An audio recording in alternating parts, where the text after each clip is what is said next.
So Rasulullah was thinking, pondering about what I believe it was at this issue, where he appeared lost. Sometimes he was making one attempt to help mankind, then thinking he is not doing sufficient, then pursuing some other, then thinking, no, I'm not doing the right thing, then another. Finally, Allah Almighty directed him to the right path, appointing him as his messenger, that go to the society with three basic themes. Number one, Allah subhanahu wa ta'ala is not only the creator, He is your Lord too. Two, tell them that you are my messenger. Three, let them know that this life is not the whole life.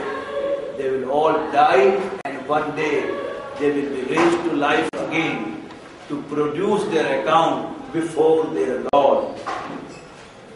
Kalla innal insana la yatgha. The first 5 ayat are known to be the first revelation. But the other 3 ayat, the next to them, they are usually ignored. They are also telling the basis of Islam. Kalla innal insana la yatgha. No, man does transgress. Why?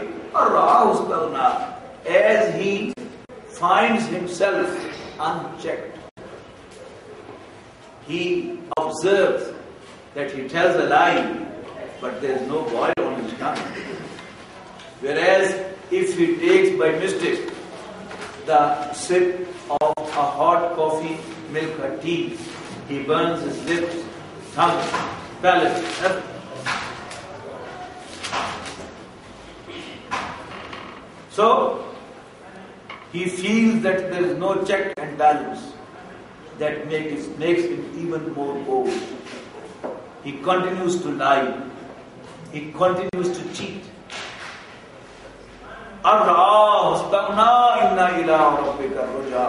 Man, you would indeed be brought back to your Lord.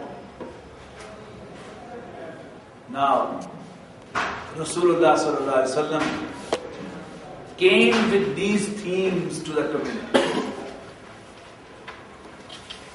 First, he told his wife, his closest friend, his brother Ali, and his servant, his slave, set free, Zayd. And all these 4 turned to be the first ones to embrace Islam. Then for a long time there was no more revelation. Then he got ayat from Surah Mudaththir, giving the assignment. Ya ayyuhal mudaththir qum fa'anzir wa rabbaka fakabbir wa thiyabaka fatahhir wa rujza fahjur wa la tamnun tastaksir wa li rabbika fasbir. Qum fa'anzir wa rabbaka fakabbir. Stand up and make your Lord Akbar. Prove your Lord Akbar. Let your Lord be Akbar. Rabbaka fakabbir. And then, how to achieve this goal? You must stand during most of the night reciting from the Quran. Reciting from the Quran.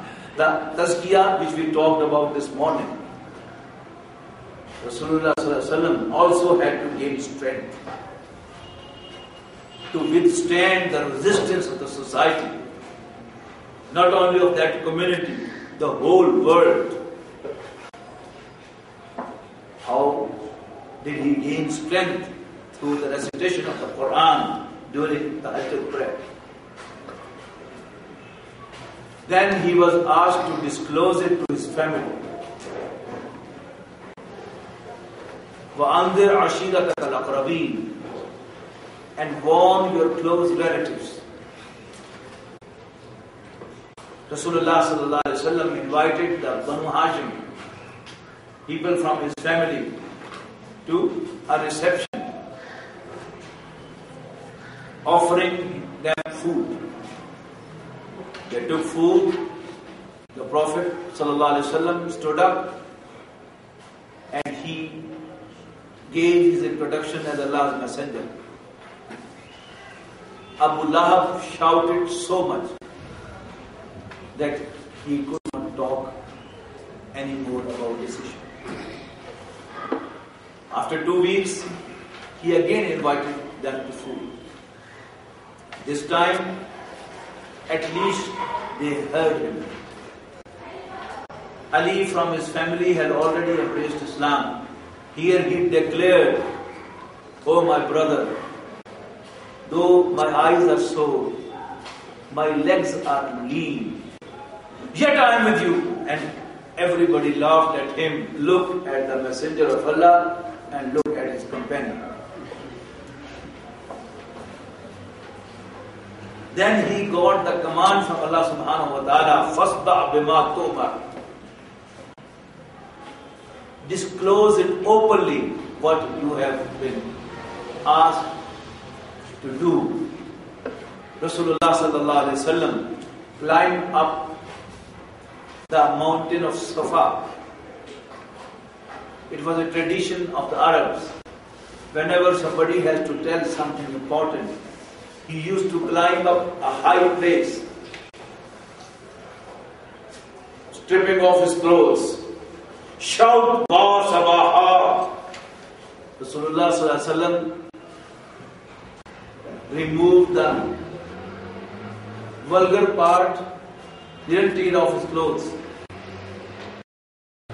didn't strip out of his clothes, but he climbed up the mountain, shouted, "Wa sabaha." Everybody was around him. He asked, "I have been with you for 40 years. Now it must be 43 years. How did you find me?" They said, "We found you credible. We found you honest. We know you never told a lie. You said, if I say there is an army about to attack you, would you believe?" They said, "Yes, we shall." He said, "Okay, I tell you that this life is not the whole life. You all are going to die, and you will all be then brought to your Lord Allah subhanahu wa ta'ala, your Creator, and you will have to produce your account in front of Him." Here Abu Lahab said, "Tabban laka ya Muhammad sallallahu alaihi wasallam." Curse to you, O Muhammad. Ali harajmatana. Did you call us for this? You wasted our time. Rasulullah sallallahu alaihi wasallam kept quiet, but Allah shouted in return, "Tabbat yada abi lahabin wa tab ma aghnaa maluhu wa ma kasab." Why Muhammad said, "Get perished. Let both the hands of Abu Lahab be broken. Let him perish." Why Muhammad? Now the persecution, to start with, most of those who joined him were from the oppressed classes, young men,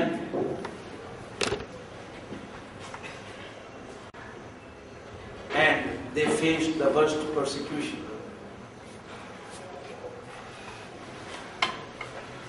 The persecution personally of Rasulullah sallallahu alaihi wasallam was not possible because of the family support. But since Abu Lahab was very much from his family, he was his uncle, he used to create problems for him. He, along with his wife. things continued. The persecution finally came to its climax. In the 6th year, Rasulullah sallallahu alaihi wasallam allowed Sahaba to migrate to Abyssinia, to your neighboring country, which was headed by a very nice man, Christian king, Najashi. They moved to Abyssinia, and as I mentioned, Rasulullah sallallahu alaihi wasallam's family faced a social boycott in the narrow valley between two mountains. I'm cutting short.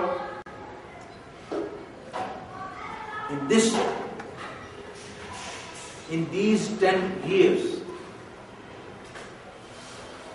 there was the worst persecution faced by Sahaba, which I may, inshallah, share with you when we'll have the last lesson of the Quran, determination and endurance. Rasulullah sallallahu alaihi wasallam migrated to Medina. He migrated to Medina in Rabiul Awwal. After 13 years, he was receiving revelations. Coming to Medina, Rasulullah sallallahu alaihi wasallam first of all built the mosque, Al-Masjid al-Nabawi sallallahu alaihi wasallam, which was not only the place of worship, it was the Muslim community center, it was the Muslims' parliament, it was the place where all the social issues were solved, managed and celebrated. The second thing Rasulullah sallallahu alaihi wasallam did at Medina was that he established a brotherhood among the Muslims. The two factions of the Muslims now at Medina. One, the Muhajirin, the immigrants from Makkah. The others, Ansar, the helpers from Medina. Nasr means help, Nasir means helper, Ansar is the plural, the helpers. This is the name given to them by the Quran. Those who provided them protection, asylum. In the end of Surah Al-Anfal, Allah Almighty says, وَالَّذِينَ آمَنُوا وَهَاجَرُوا وَجَاهَدُوا فِي سَبِيلِ اللَّهِ وَالَّذِينَ آوَوْا وَالنَّصَرُوا أُولَٰئِكَ هُمُ الْمُؤْمِنُونَ حَقًّا. Those who believed and migrated and fought in Allah's cause, and those who provided them asylum and protected them and helped them, all these are true believers. So they were Ansar. Rasulullah sallallahu alaihi wasallam made one Muhajir brother of an Ansari. And how they helped them, that is again an unprecedented story. You know, you don't have any other precedent for such a muakhad brother. The Ansari divided his house into two. Divided all his household, all what he had into two. One given to the Muhajir brother.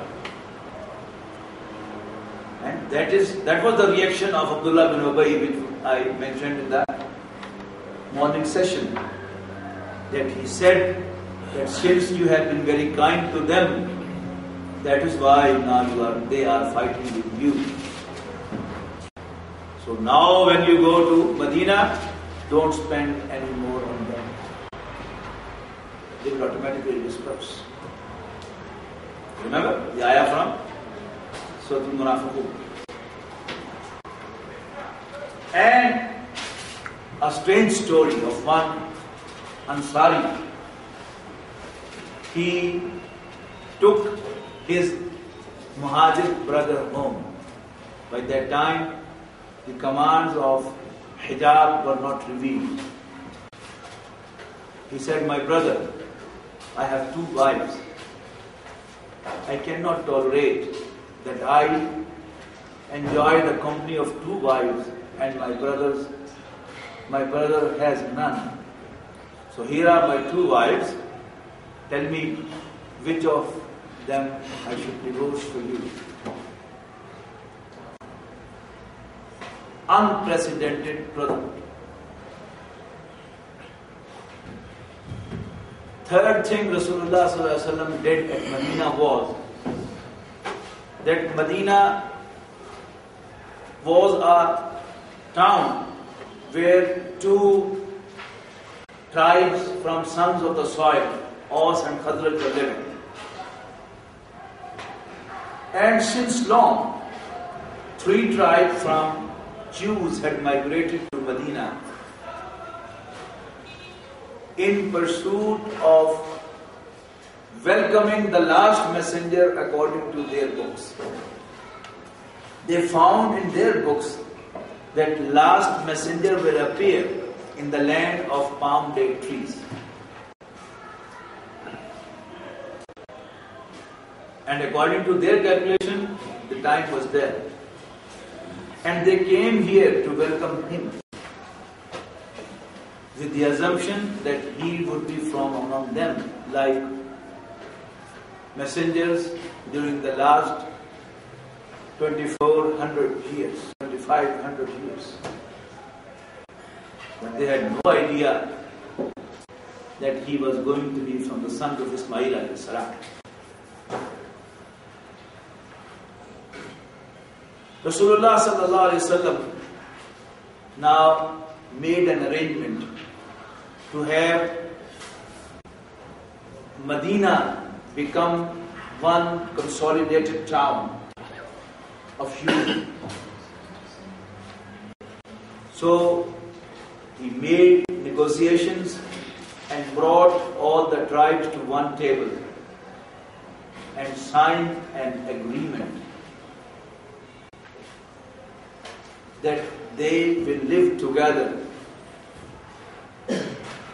like brothers. Every tribe will be having autonomy, internal autonomy. But whenever there will be an attack from outside, all will fight for that tribe against which the assault is made. Any attack from outside will be dealt with by all together. Whenever there will be a dispute between the tribes, final judge will be Rasulullah sallallahu alaihi wasallam. So these things were decided and signed. When Rasulullah sallallahu alaihi wasallam attained internal consolidation of Medina, remember 3 steps? Number 1, building the mosque. Number 2, making a brotherhood among Muslims. Number 3, getting the covenant of Medina signed. Now Rasulullah sallallahu alaihi wasallam looked outside Medina.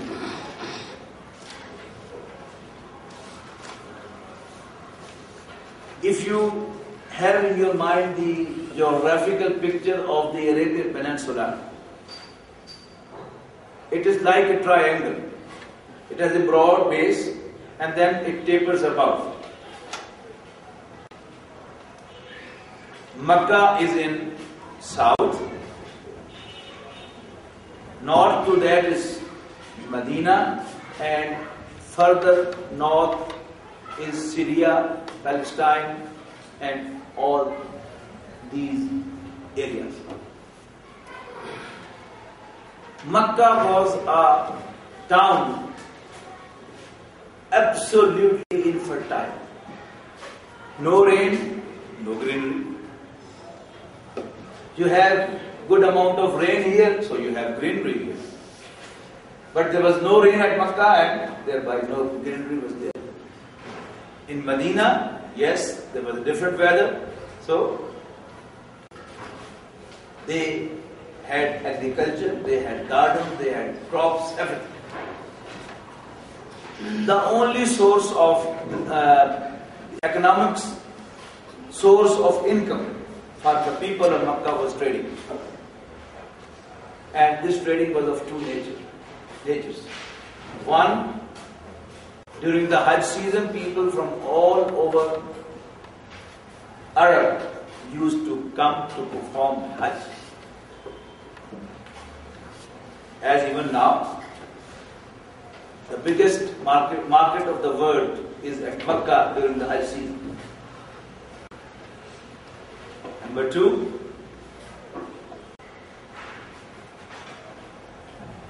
people of the East, they used to come through the sea route to Yemen, and from there they had to transport their stuff to the Red Sea, to Mediterranean.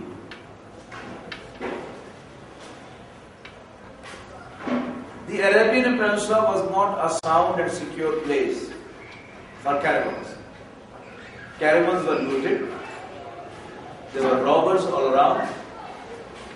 But the people of Makkah had a privilege, being the custodians of Kaaba, that the caravan of the Arab, of the Quraysh, was not robbed throughout the Arabian Peninsula. Allah Almighty has mentioned لِإِلَافِ قُرَيْشٍ إِلَافِهِمْ رِحْلَةَ الشِّتَاءِ وَالصَّيْفِ. But as for Rasulullah sallallahu alaihi wasallam, they might be, Quraysh might be sacred and holy people for all other Arabs. But for Rasulullah sallallahu alaihi wasallam and Sahaba, they were the most ugly people who associated with Allah, who didn't accept Rasulullah sallallahu alaihi wasallam as Allah's messenger. And on top of that, they had been very hard to Rasulullah sallallahu alaihi wasallam and Sahaba. So they were not sacred or holy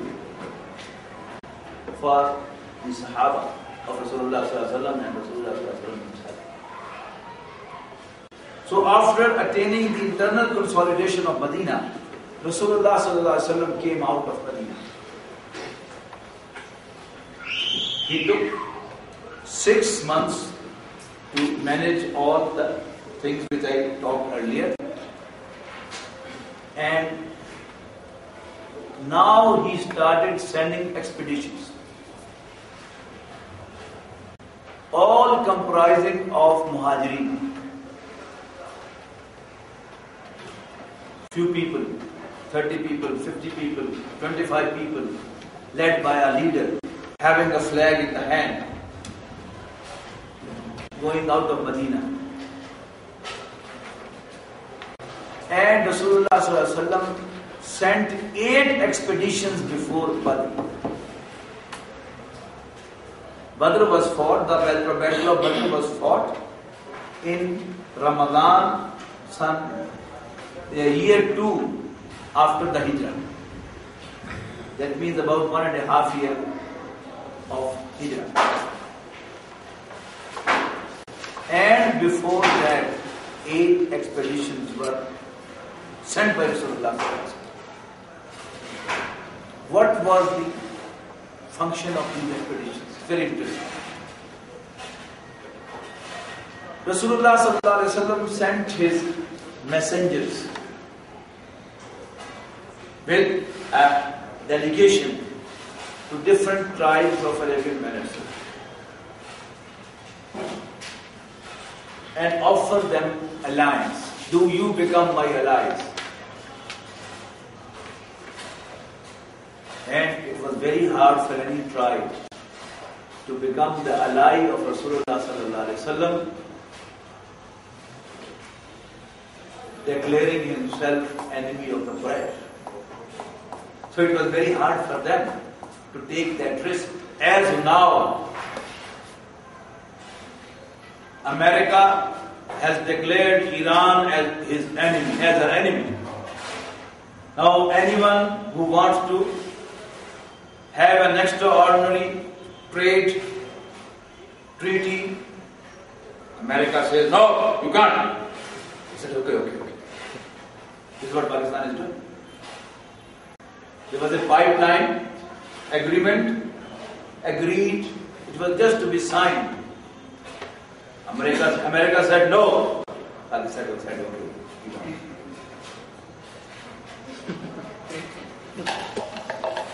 So, no one can take risk to offend America. Then the second offer was done. Okay, if you don't want to become a party between our dispute, then sign this agreement. Then sign agreement with us that if there is a fight between Muhammad and the Quraysh, you will be neutral. And it was a highly sophisticated political move of Rasulullah. That means to politically isolate the Quraysh. Number two, the only source of income of the Quraysh was trading.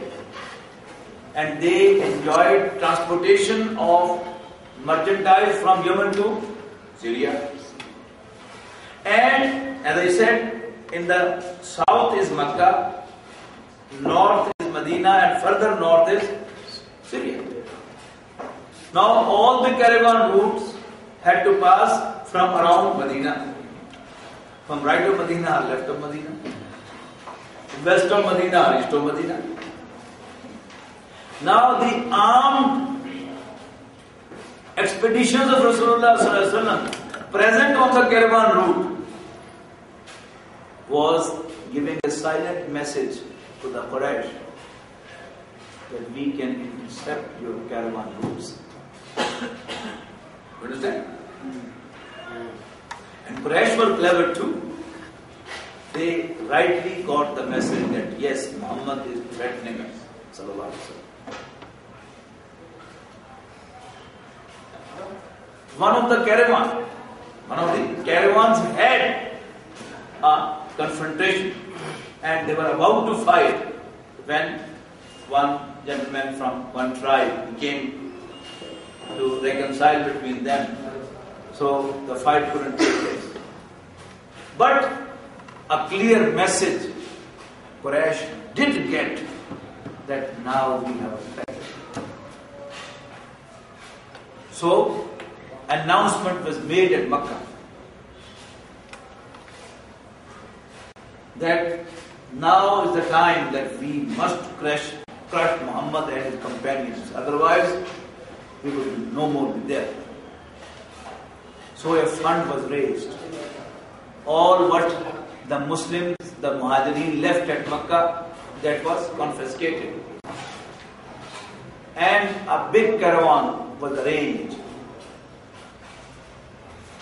to take the stuff to Syria to sell. This caravan was accompanied by 50 archers, those with the bows and arrows, to provide security to this caravan. Leader was Abu Sufyan. Rasulullah sallallahu alaihi wasallam also had the information that there is a caravan going with this intention. So Rasulullah sallallahu alaihi wasallam already had the moral plea to attack any caravan, since they had attacked him, and from the Quraysh war was already declared. But about this very caravan, since it was meant to crush Muhammad and his companions sallallahu alaihi wasallam, so Rasulullah sallallahu alaihi wasallam with a party of the Muhajirin and Ansar chased that caravan. But Allah Almighty didn't want the caravan to be caught by Rasulullah sallallahu alaihi wasallam. So the Prophet couldn't get the caravan. They reached Syria. Abu Sufyan was a great statesman. He was from Banu Umayyah, the family of statesmen. He was very clever. He smelled that he has a danger from Muhammad. He has been chased by Muhammad. So he remained cautious while staying at Syria. And at the same time, he sent a message to Makkah that I have a danger from Muhammad. Help me. Send more guards to me. And during stay at Syria, he has been very watchful. He asked the people, were there any strangers around? They said, yes. We saw some strange people.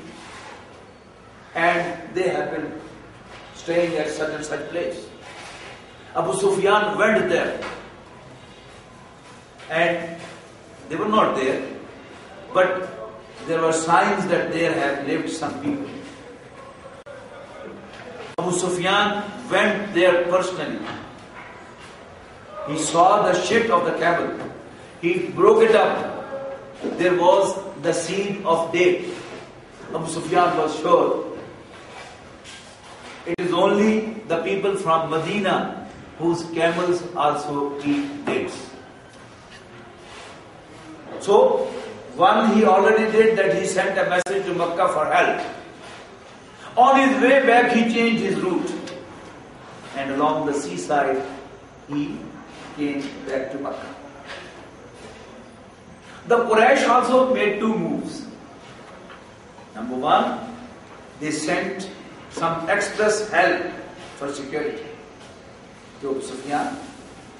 Number two,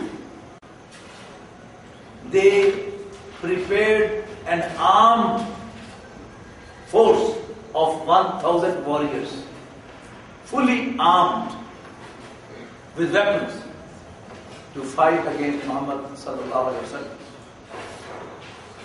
And I was amazed to read that there was no telephone, no wireless, but everybody was informed about others.